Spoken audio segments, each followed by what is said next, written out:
Perkenalkan, nama saya Adriana Tini dengan NIM 8777311514.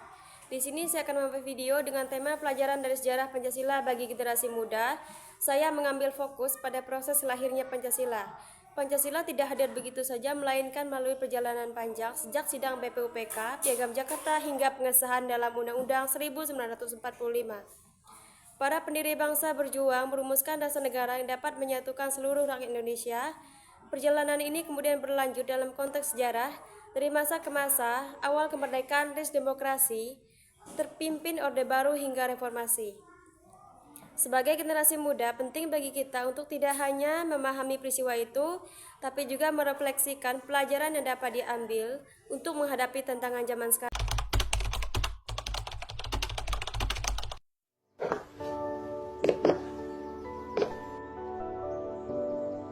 Pancasila itu sendiri bukan hanya sekedar dasar negara, melainkan hasil perjuangan panjang yang mencerminkan semangat persatuan Indonesia. Proses lahirnya Pancasila dimulai dari sidang BPUPKI pada tanggal 29 Mei hingga 1 Juni 1945. Dalam sidang itu, Soekarno menyampaikan gagasan tentang 5 prinsip dasar negara yang kemudian disebut Pancasila.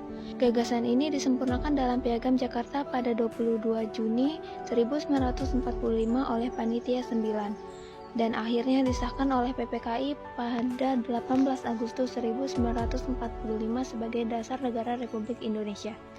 Dari setiap tahap sejarah itu, kita bisa melihat nilai-nilai leluhur yang sangat kuat.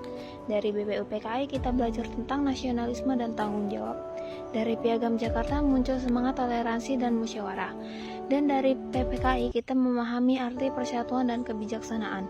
Semua itu menunjukkan bahwa Pancasila lahir dari semangat gotong royong dan kesediaan untuk berkompromi demi kepentingan bangsa. Menurut saya, nilai Pancasila tidak pernah usang. Di era digital ini, semangat toleransi, gotong royong, dan keadilan sosial harus terus dijaga oleh generasi muda. Kita hidup di tengah perbedaan, dan Pancasila mengajarkan bagaimana perbedaan justru menjadi kekuatan bangsa. Dengan berlandaskan nilai-nilai itu, kita bisa menjadi generasi yang cerdas, berkarakter, dan cinta tanah air. Sebagai generasi penerus bangsa, kita memiliki tanggung jawab besar untuk menjaga semangat para pendiri negara. Pancasila bukan hanya dokumen sejarah, tapi arah hidup bangsa Indonesia. Mari kita wujudkan nilai-nilainya dalam tindakan nyata mulai dari diri sendiri, lingkungan sekolah, lingkungan kampus, dan di masyarakat. Karena bangsa yang besar adalah bangsa yang menghargai jasa para pahlawannya.